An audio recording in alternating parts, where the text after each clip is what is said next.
आप मेहमान भी हैं इस वक्त पाकिस्तान में, और एक सवाल ज़रा सख्त सा है, लेकिन जिस तरीके से डट के इज़राइल की सरपरस्ती कर रहा है डोनाल्ड ट्रंप और अरब ममालिक को मजबूर कर रहे कि वो उनको तस्लीम करे गासिबाना कब्ज़े को, तो बीइंग अ मुस्लिम, और ज़ाहिरी बात है कि आप वहाँ मुस्लिम कम्युनिटी के मुस्लिम वॉइसेस को उनके हक़ में, तो एक मुसलमान की हैसियत से आप फिर किस तरह ट्रंप को सपोर्ट कर रहे हैं और उनके लिए लॉबिंग कर रहे हैं? देखिए, सबसे पहले तो एक वहाँ पे मीडिया में कॉन्सेप्ट एक डेवलप किया गया कि he is anti Muslim, which is wrong. उसकी वजह यह है कि 1.8 बिलियन मुसलमान, second biggest religion on the planet, उनको आप you can not push him out of the table. दूसरी मैं ये बात कहूँगा कि मिडल ईस्ट का पीस डोनाल्ड ट्रंप के लिए इतना इंपॉर्टेंट है कि उनका पहला इंटरनेशनल ट्रिप ही सऊदी अरेबिया का था। अब तीसरी बात का मैं जवाब दूंगा इजराइल के हवाले से। आप सबसे पहले आप ये बताएं, इजराइल की लॉबी इन अमेरिका वर्सेस मुस्लिम उम्मा, कुछ जस्टिफिकेशन है कि मुस्लिम उम्मा का कॉन्सेप्ट मेरे ख्याल में सल्तनत उस्मानिया ऑटोमन एम्पायर के बाद ख़त्म हो गया था। हर इस्लामिक कंट्री अपने इंटरेस्ट बेस्ड डिसीजन ले रहा है। कश्मीर के हवाले से आपने देखा कोई सपोर्ट नहीं है कहीं से आई। तो दूसरे आपको मुस्लिम उम्मा को होमवर्क करना पड़ेगा, इस्लामिक कंट्रीज को होमवर्क करना पड़ेगा। आप you can not blame America for that. America में मैं इजराइल लॉबी को देख रहा हूँ जिस तरीके से वो फ्लरिश करती है, मैं अब इंडियन लॉबी को देख रहा हूँ जिस तरीके से वो फ्लरिश कर रही है, तो आप उनको ब्लेम नहीं कर सकते जब तक आप अपना होमवर्क नहीं। लेकिन लॉबी की बात अपनी जगह पे, और ये चले हम मान लेते हैं कि वो एंटी मुस्लिम नहीं है, लेकिन ये तो इस्टेब्लिश है कि वो प्रो इज़राइल और इज़राइल ने एक कब्ज़ा किया हुआ है और मुसलमानों के क़िबला अव्वल पे कब्ज़ा किया हुआ है। तो ठीक है, आप एक बंदा पॉलिसी नहीं बदल सकता, लेकिन मैं ये कहता हूँ कि आप उनके मुखालिफ डेमोक्रेट कैंप में क्यों नहीं खड़े हो जाते? देखिए, उसमें ज़ाती तौर पर मेरी थोड़ी उसमें डिफरेंट ओपिनियन है। मैं एक तो सबसे पहले तो ये बताऊँ, इजराइल का relationship, Jews relationship with Christianity is a religious matter, number one. दूसरा, फॉरेन पॉलिसी का हिस्सा है unconditional support of Israel of America. तीसरी बात उसमें मैं ये कहूँगा कि ये चीज़ें टेबल पे बैठ के डिस्कस करने वाली हैं। इनको चाहिए कि ये टेबल पे, और मैं एक और यहाँ पे ये कहूँगा, सेकंड टर्म में the way the Donald Trump negotiate things, he will revisit the peace plan of Middle east.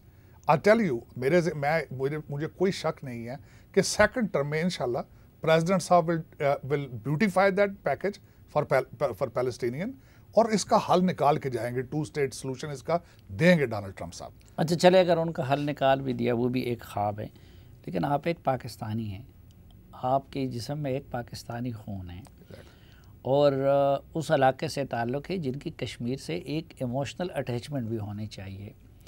India ने कश्मीर पे गासिबाना कब्ज़ा किया हुआ है, उन्होंने सालसी की बात भी की, लेकिन लगता है कि डोनाल्ड ट्रंप मुकम्मल तौर पर हमारे प्राइम मिनिस्टर के साथ सालसी की बात करके भी उसके बाद इंडिया ने उसको हड़प किया। तो ये नज़र आता है कि वो दरपर्दा या पूरी तरह इंडिया के साथ खड़े नज़र आ रहे हैं। तो बीइंग ए पाकिस्तानी, आप किस तरह ट्रंप को सपोर्ट कर रहे हैं? देखिए, उसमें अगेन मेरे दूसरी चीज़ मैं बताना चाहता हूँ इसके बारे में कि इस वक्त वाशिंगटन डीसी में क्या हो रहा है। इस वक्त हमारी लॉबी ना होने के बराबर, बल्कि मैं कई दफ़ा कह चुका हूँ कि हम वाशिंगटन डीसी में इंडिया से 50 साल पीछे, फॉरेन पॉलिसी के लिहाज से, लॉबी के लिहाज से। उन्होंने हाउडी मोदी किया, नमस्ते डोनाल्ड ट्रंप किया, उन्होंने डिफेंस कॉन्ट्रैक्ट किया। बैलेंस वो इस तरीके से करते हैं कि सारा कुछ करने के बावजूद फ्रांस से तैयारी ले लिए उन्होंने। अब एक कंट्री एज ए पार्टनर आ रहा हो, डोनाल्ड ट्रंप साहब ने, बराक ओबामा ने पहली दफ़ा वर्ड यूज़ किया था इंडिया के लिए एज ए पार्टनर। दूसरा कंट्री जब भी आता है पैकेज लेने आता है, डिफरेंस ये।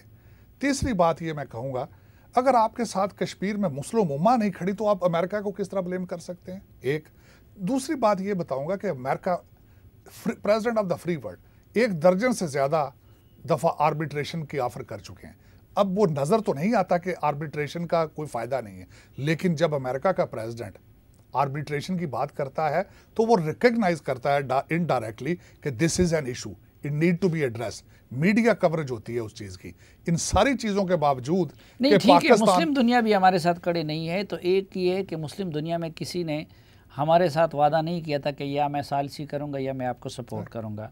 दूसरा, किसी मुस्लिम दुनिया को हम उसी तरह डिलीवर नहीं कर रहे हैं, उनकी खिदमत नहीं कर रहे हैं जिस तरह अफ़गानिस्तान के फ्रंट पे हमने अमेरिका को डिलीवर किया, और वो मान भी रहे हैं, ट्रंप साहब भी मान रहे हैं, ज़ल्मे खलीलज़ाद भी मान रहे हैं। तो हमारे साथ सालिसी के वादा किया, हमारे प्राइम मिनिस्टर बड़े खुश हुए, इधर हमने जश्न मनाया। लेकिन यूएन जनरल असम्बली के मौका पे जब फिर प्राइम मिनिस्टर गए और केस लेके गए तो उन्होंने बिल्कुल आंखें पैरली उल्टा उन्होंने हाउडी मोडी करा दिया। तो एक लिहाज से उन्होंने इस मामले पे हमें धोखा नहीं दिया। नहीं, हाउडी मोदी असल में वो it was not an American gathering, वो सारी तो इंडिया ने मसल फ्लैक्स किए हैं। उन्होंने वहाँ पैसा दिखाया अपना, वोट दिखाए उन्होंने अपने। और दूसरा, मैंने जिस तरीके से मैं थोड़ा सा अर्ज करना चाहूँगा आपके देखने वालों को, इस वक्त 5-6 कांग्रेसमैन हैं जो इंडियन डिसेंट के हैं। आपको सोमालियन और इथियोपियन कांग्रेसमैन मिल जाएंगे अमेरिका में, पाकिस्तानी कांग्रेसमैन नहीं मिलेंगे। न्यूयॉर्क में सबसे ज़्यादा पॉपुलेशन पाकिस्तानियों की है, एक काउंसिलमैन भी पाकिस्तानी नहीं है। आप इस वक्त देखें माइक्रोसॉफ्ट, गूगल और वीज़ा, मास्टर कार्ड, इन सब के सीईओ जो हैं वो सारे इंडियन डिसेंट के हैं। बॉबी जिंदल देखें, निक्की हेली देखें, दोनों प्रेसिडेंशियल कैंडिडेट हैं, दोनों इंडियन डिसेंट के हैं। अब वर्सेस दूसरे, अभी बल्कि मैं आपको ये भी बताना चाहूँगा आपके देखने वालों को कि अगले दिन नई अपॉइंटमेंट हो रही है वहाँ पे सुप्रीम कोर्ट जज की। अगर वो खातून ना होती तो वहाँ पे इंडियन सुप्रीम कोर्ट का जज आ रहा था।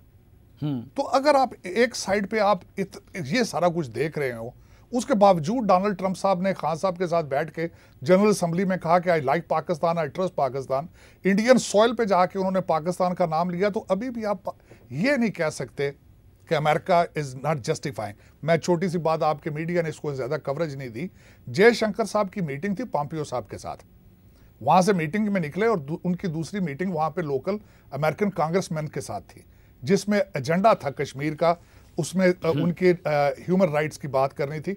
जयशंकर साहब ने वो मीटिंग कैंसिल कर दी थी ताकि बाहर बात ना निकले। दूसरा, मैं ये आपसे पूछूंगा कि यहाँ पे कश्मीर को आप जस्टिफाई कर रहे हैं, आपकी फॉरेन पॉलिसी कश्मीर को जस्टिफाई कर रही है? अगर आप ही जस्टिफाई नहीं कर रहे तो आप अमेरिका को किस तरह कह सकते हैं कि America is not getting involve in Kashmir?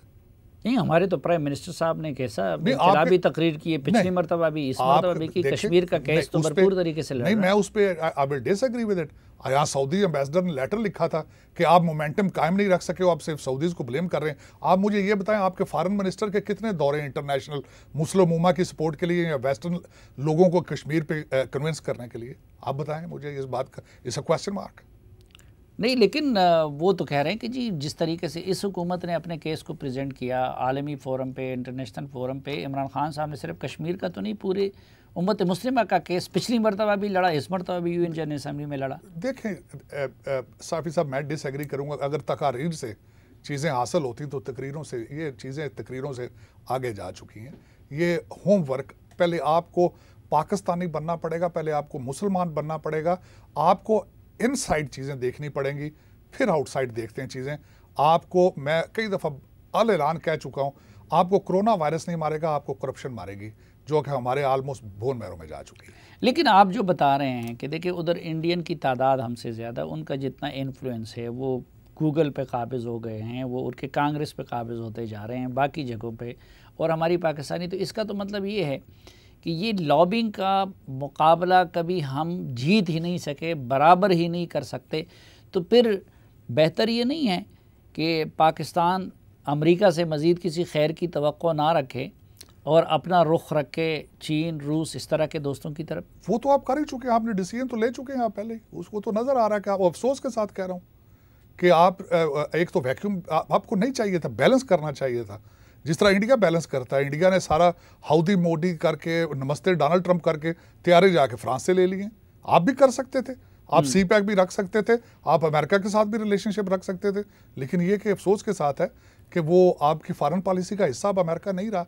लेकिन ये मुझे एज एन अमेरिकन, मैं ये नहीं कहता कि एज ए अमेरिकन मैं अमेरिका के गीत गा रहा हूँ, मैं गाता रहूँगा, लेकिन दुनिया में कंट्री जो हैं वो अपने इंटरेस्ट को देखते हैं सबसे पहले।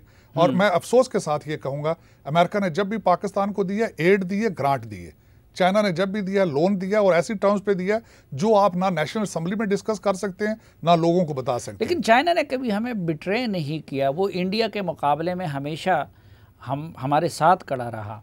अमेरिका के साथ हमने कोल्ड वार में ताउन किया, उसके बाद उसने आंखें फेर ली, अफ़गानिस्तान को हमारे सपोर्ट कर लिया। अब के बार 9/11 के बाद उन्होंने कहा था हम आपका कश्मीर का मसला भी हल कराने की कोशिश करेंगे, ये करेंगे वो करेंगे, अपना मतलब हमसे निकाल दिया, उल्टा इंडिया का स्ट्रेटेजिक पार्टनर बन गया। अभी भी लास्ट मोमेंट पे मैंने आपको बता दिया कि जुल्म तो है, ह्यूमन राइट्स की वायलेशन है, अक़वाम मुत्तहिदा के एजेंडे पे एक चीज़ पड़ी हुई है, तो उसके बाद तो लॉबिंग की तरफ नहीं जाना चाहिए। कानून इंसाफ का तकाजा ये था कि अमेरिका पाकिस्तान के साथ खड़ा हो जाता, लेकिन वो लॉबी की वजह से उनके साथ खड़ा है। देखें, सबसे पहले तो मैं चाइना अमेरिका का कंपैरिजन अगर आप मुझे कहें तो मैं करूं तो वो कंपैरिजन बन ही नहीं सकता।